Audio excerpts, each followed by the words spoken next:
You're standing 30 meters from something that could kill you in 3 seconds. A horse-sized animal with teeth built for tearing muscle from bone. You have no claws worth mentioning. No fangs. Nothing built into your body that could win this fight. And yet you're about to kill it, without ever touching it. That's not a modern advantage. That's a technology your ancestors figured out hundreds of thousands of years ago, and it might be the single most important weapon ever invented, not because of how much damage it did, but because of what it let humans stop doing. Getting close enough to die. For most of human history, hunting meant proximity. Get near an animal, and you're in range of its horns, its hooves, its jaws. Every hunt was a gamble with your own body as collateral. Then something changed the entire equation, and it starts earlier than almost anyone expects. In 1994, archaeologist Hartmut Thiem was excavating a coal mine near the town of Schoningen in Germany, when workers uncovered something that shouldn't have survived. Wooden spears, nearly perfectly preserved in waterlogged, oxygen-starved sediment for roughly 300,000 years. Carefully shaped, weighted toward the front like a modern javelin, clearly designed to be thrown, not just stabbed with. These are among the oldest deliberately engineered hunting weapons ever found, and they mean something you might not expect. Long before Homo sapiens even existed as a species, early humans were already solving the problem of killing from a distance. But a thrown spear only gets you so far. Range was still limited to the strength of a human arm, maybe 10 or 15 meters if you were skilled. So the next innovation wasn't a new weapon at all. It was a tool built specifically to make an existing weapon deadlier. The Atlatl, a spear thrower, is essentially a stick with a hook on one end that cradles the base of a dart. It sounds almost too simple to matter. But mechanically, it extends the length of your arm, and that small change in leverage translates into a massive increase in speed and distance. Experimental archaeologists who've reconstructed and tested Atlatls have clocked dart speeds capable of traveling well over double the distance of a hand-thrown spear, with significantly more penetrating force on impact. Suddenly, that 30-meter gap between you and a dangerous animal wasn't just survivable. It was a comfortable, repeatable hunting range. And then came the weapon that changed everything again.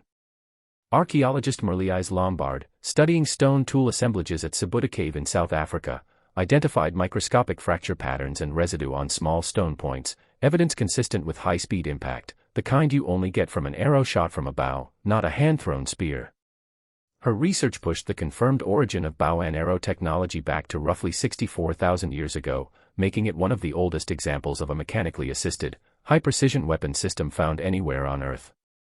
Here's where the story gets a little uncomfortable for one particular group of ancient humans who weren't you.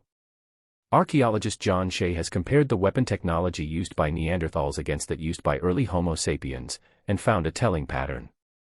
Neanderthal hunting kits were dominated by heavy, thrusting spears, weapons that demanded getting close, grappling distance close, to a large, dangerous animal.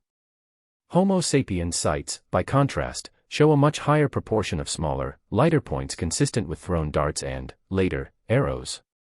Two closely related species, facing many of the same prey animals, arrived at very different answers to the same problem, and only one of those answers let hunters consistently keep their distance.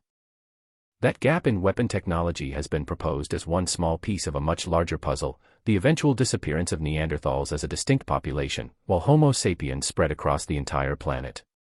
Not the whole explanation. Almost certainly not the only factor. But a hunting strategy built around risking close contact with dangerous animals, generation after generation, carries a cost that a distance-based strategy simply doesn't. Think about what the bow actually did that the Atlatl couldn't. Silence. A dart or thrown spear announces itself, movement, a grunt of exertion, the whistle of something large cutting through the air. A well-made bow could deliver a kill with almost no warning at all. Range increased again. Accuracy increased again. And for the first time, a single hunter, alone, could take down prey that would have previously required an entire group willing to risk close-quarters contact. So let's reconstruct what an actual hunt looked like with this technology in hand. You're crouched in tall grass, downwind, bow already drawn, breath slow and controlled. The animal hasn't seen you. It doesn't know you exist. There's no confrontation here, no desperate scramble, no real-time negotiation with an animal that outweighs you by 1,000 pounds. Just distance, patience, and a single, precise release. The kill happens before the animal even understands it's being hunted. Now scale that single moment up across an entire species, spreading across an entire planet. As Homo sapiens moved into new continents, they encountered animals that had never once faced a human hunter before, animals with no evolved instinct to fear this strange, upright creature. In North America, archaeologist Michael Waters and others have documented Clovis points, distinctively fluted stone spearheads dating back roughly 13,000 years, found alongside the remains of mammoths and other now extinct megafauna.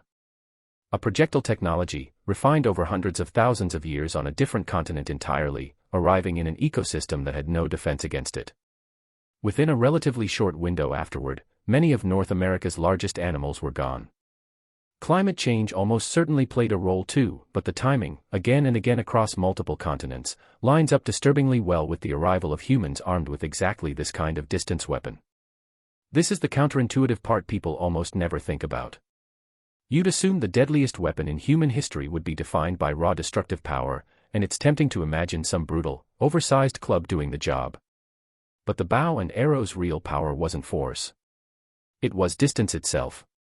It removed the single greatest cost of hunting, which was risk to the hunter's own body, and once that risk dropped, everything downstream of it changed. Groups needed fewer hunters to feed the same number of people. Injuries and deaths from hunting accidents dropped. That freed up time and reduced risk meant more attention available for toolmaking, art, childcare, social bonds, all the things that don't show up in a fight for survival but absolutely show up in the archaeological record of increasingly complex human culture, appearing in the exact same window of time these projectile technologies were spreading. But there's a darker mirror to this same story, one worth being honest about. A weapon engineered to kill animals from a distance doesn't stop working the moment you point it at another person.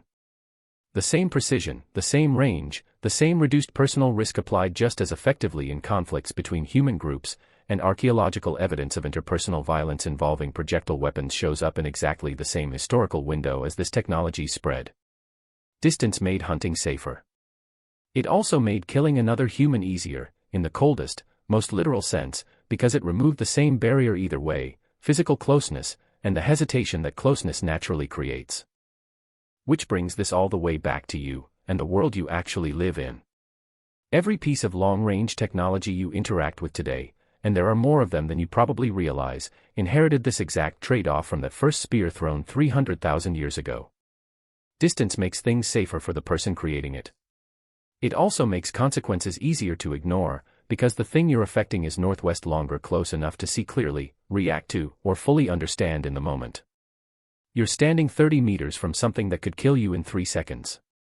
Your ancestors solved that problem so thoroughly that the solution eventually outgrew its original purpose entirely, and it's still shaping the distance, literal and otherwise, between you and the consequences of everything you do.